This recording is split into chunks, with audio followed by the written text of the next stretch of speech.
Chapter 7. It was the busiest day of the season so far. The road from London Bridge to Greenwich was so crowded with coaches that whip fights broke out among the drivers. Their passengers poured through the park gates, dancing and singing in a heaving, steaming mass. The drinking tents ran out of beer, the circus sold out for each show, and queues trailed from every caravan and stall that lined the path. Wildboy usually hated busy days, when there was less time to spy on the fair, but today he was glad of the crowds. With so many punters, there was no chance for Augustus Finch to seek revenge for last night, but Finch hadn't forgotten. With each painful step on his wounded foot, he cast a vicious glare at Wildboy. It was his signal that, soon enough, harm would be done. But that afternoon, Wildboy's mind was on something else. The letter. Over and over he told himself to get rid of it, but he kept sneaking looks. He must have read it a dozen times that day, and it still sent a chill down his back. Murder. It was a dark business, even for a fairground. And Clarissa was right. The warning had never been received.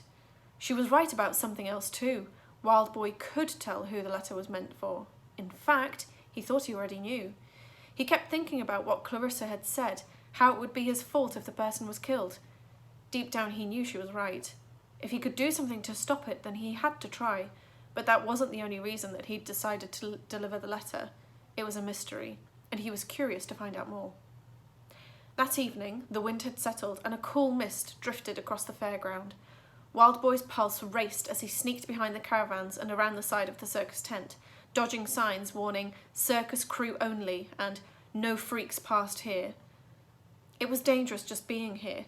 Whenever the fair travelled, freaks and their showmen always camped apart from the circus crew. It had been that way ever since the circus's star acrobat ran off with a heavily tattooed performer called the Painted Lady. That acrobat was Clarissa's father. That was before Wildboy's time there, but he knew the story. Clarissa's father had been one of the best acrobats in England, and so had her mother. The three of them used to perform together, thrilling crowds in their red and gold costumes. Wildboy had heard that those were happy times for the circus, but when Clarissa's father ran off, he left Mary Everett a bitter, broken woman. One night she walked drunk on the tightrope, fell and broke her leg. She never performed again. Instead, she became the ringmaster, and she had developed a hatred of freaks that bordered an obsession. Wildboy dreaded to think how she'd react if she caught him sneaking around her show, but if he wanted to deliver the letter, that was where he had to go. He peeked around the side of one of the circus's dressing vans. Close by, the big top strained in the wind against its thick tethers. From inside, he heard Mary Everett cry, "Ladies and gentlemen!" The last show of the day was underway.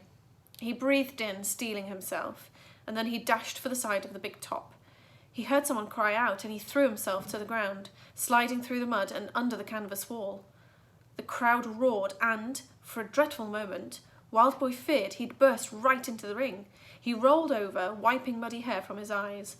Then he saw a jumble of wooden beams above his head, and he knew he'd ended up in the right place, beneath the scaffold that supported the audience's seats. "So far so good," he muttered.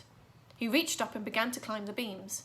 Between the audience's back, he could just see down into the sawdust ring, where Mary Everett stood in the spluttering glare of a gas chandelier. The ringmaster leaned on a wooden crutch, bellowing at the crowd like a mad pirate. "Here's another act! Pay attention, will you?"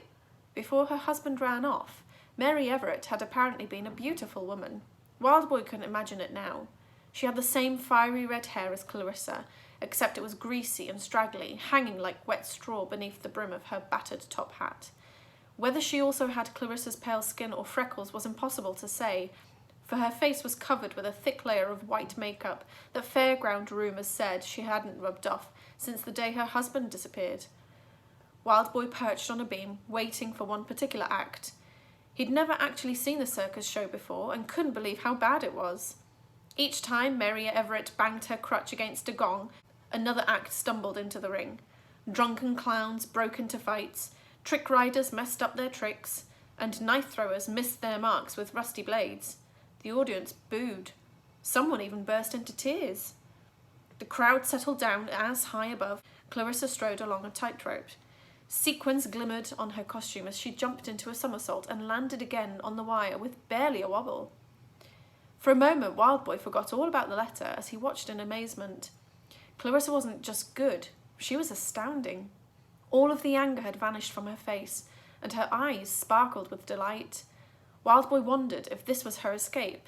Did she feel the same way doing this as he did spying on crowds? "She ain't half bad," he muttered. He focused his thoughts back on the letter. Most of the acts were over, which meant the person he was waiting for was due on next. He brought the letter from his coat pocket and read it again. "I know who you are, but so does another, who is after the machine. For goodness sake, run. Run before you are murdered." So who was it written for? Obviously someone who lived at the fairground in disguise, but that hardly narrowed the list. There were several people here whom Wildboy suspected lived under false identities. A more helpful question was, who wrote it? He'd never received a letter in his life, but he assumed they were sent between people with shared interests, and on that subject the letter presented several clues. Number 1. The writer was wealthy. That was obvious from the paper, thick and grainy and clearly of fine quality. Number 2.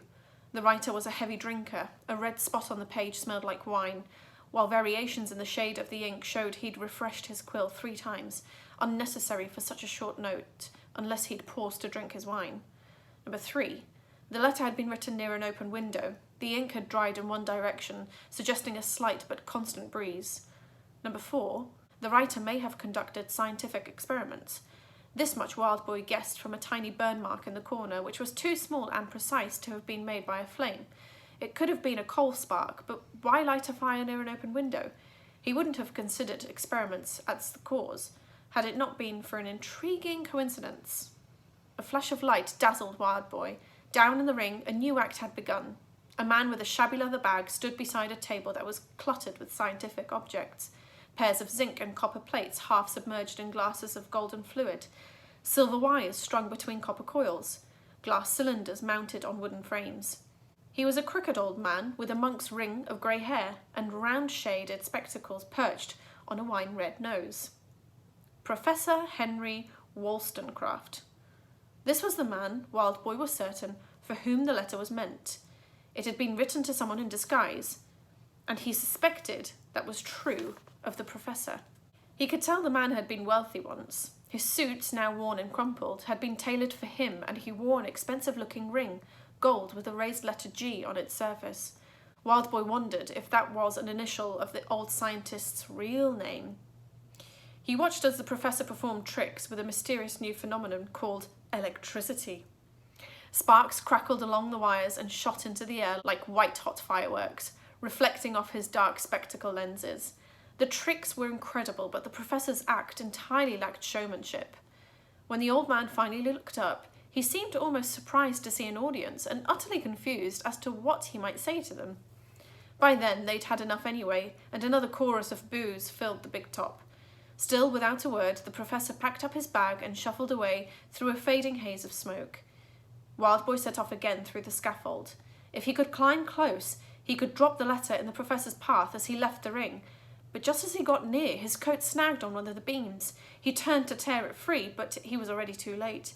Professor Wollstonecraft passed through a gap in the tent wall and out into the night. Wildboy cursed. What now? Could he sneak to the professor's caravan and leave the letter there?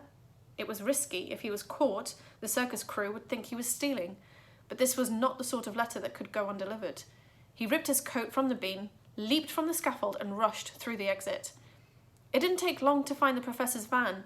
Because of the fire risk from his experiments, Wollstonecraft's was the only caravan at the fair that was made entirely of metal. A rusty, corrugated iron box parked among the sprawl of prop carts and dressing wagons behind the big top. Tingling with fear and excitement, Wildboy crept closer.